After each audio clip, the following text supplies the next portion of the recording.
Imagine this. You're a husband, a father, you think your marriage is solid. Then suddenly, you start noticing cracks. Strained excuses. Too many miles on the car. And when you finally uncover the truth, you don't just catch your wife cheating, you destroy the man she cheated with. And when I say destroy, I mean he lost his marriage, his job, his home, and even his freedom. This isn't just a story about betrayal. It's about revenge served ice cold. If you've ever dreamed of seeing karma catch up to someone who thought they could get away with betrayal, hit that like button, subscribe, and buckle up, because this is one of the most satisfying revenge stories you'll ever hear. It was the early 2000s. Life was simple. At least it was supposed to be. I was married. We had 2 kids, 4 and 6 years old. My wife worked part-time, and I worked full-time to provide for us. On the surface, everything looked normal, but little cracks started showing. The kids are honest in ways adults aren't. They started mentioning how often they were spending time with my wife's parents. At first, it didn't raise alarms. Grandparents love time with the little ones, right? But here's the thing. Her parents lived an hour and a half away, 90 minutes, and they were going there 2, 3 times a week. Every day, she wasn't working. That wasn't a fun visit. That was a cover story, and I knew it. When I asked her about it, she brushed it off. Oh, they just love the kids. It gives me some time to breathe. She smiled. She tried to sound casual, but my wife had never been a good liar, and my gut wouldn't let it go. So, I started tracking her car's mileage. Every Monday morning, I'd write down the odometer reading. By Friday, she was racking up an extra 400 miles a week. That's not grocery runs. That's not coffee with a friend. That's a double life. And then, fate handed me the truth. I sat down at our family computer one night, and right there, like a gift from the universe, was a sticky note. Her AOL password, written in her handwriting, sitting beside the keyboard. My heart raced. My palms were sweating. I knew once I looked, there was no going back. But I couldn't resist. I logged in, and there it was. Emails between my wife and her college best friend. My wife bragging, talking about how she was regularly meeting up with one of her high school ex-boyfriends. And the detail that burned me the most? She and her friend mocking the guy's wife, laughing at how she had let herself go after having kids. I printed those emails. Every word, every smug, cruel comment. And I tucked them away. Evidence. Ammunition. But I needed more. I needed the full picture. A friend of mine on the police force told me about a retired cop turned private investigator. We'll call him Ron. Ron was old school, no nonsense, trench coat kind of guy. I handed him the emails, gave him what little I knew, and told him to dig. And boy, did he deliver. Within weeks, I had a thick folder in my hands. Photographs, dates, times. There she was dropping the kids off with her parents, meeting up with this guy for lunch, and then straight to a cheap, rundown motel.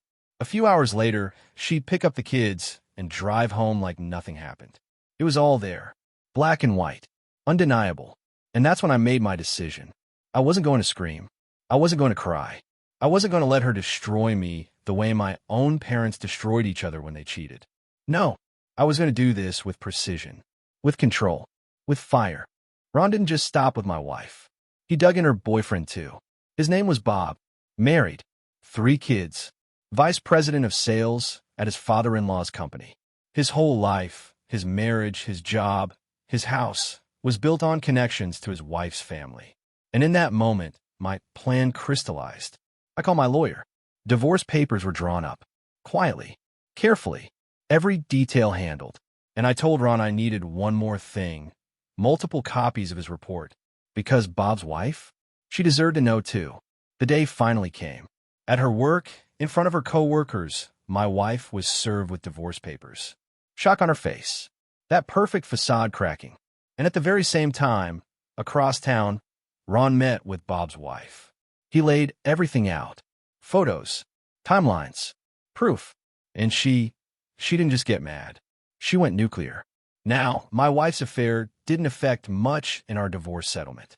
I kept my head down, stayed focused on the kids, and moved forward. But Bob's life disintegrated. His wife emptied their joint account, took the kids, and walked out. Her father, his boss, fired him on the spot. Their house? Owned by her parents. He was evicted. Overnight, Bob went from cushy VP with a family and a home to a jobless, homeless, broke man. And it only got worse. Court records showed their divorce turned into an all-out war. At one point, Bob stormed the house to argue, and his wife's brother broke his nose. Restraining orders followed. Police reports. Criminal charges. Jail time. Bob lost everything. His wife. His kids. His career. His home. His reputation. Last I heard, he skipped town, vanished from the state. Wiped off the map.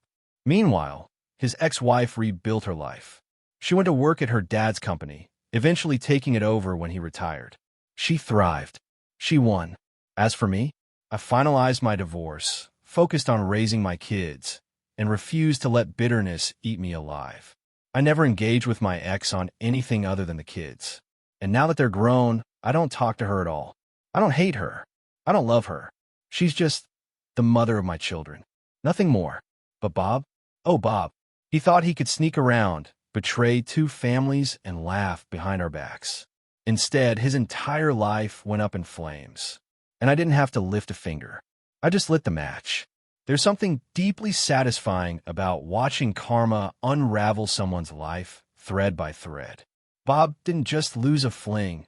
He lost everything. His wife, his kids, his job, his home, his dignity. All because he thought he was clever enough to cheat. And the best part?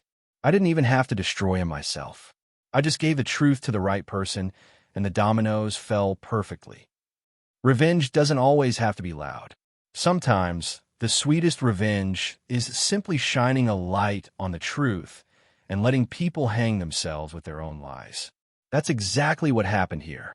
If this story gave you chills, smash that like button and tell me in the comments, what's the most satisfying revenge you've ever seen? And of course, subscribe for more stories like this, because trust me, they only get better.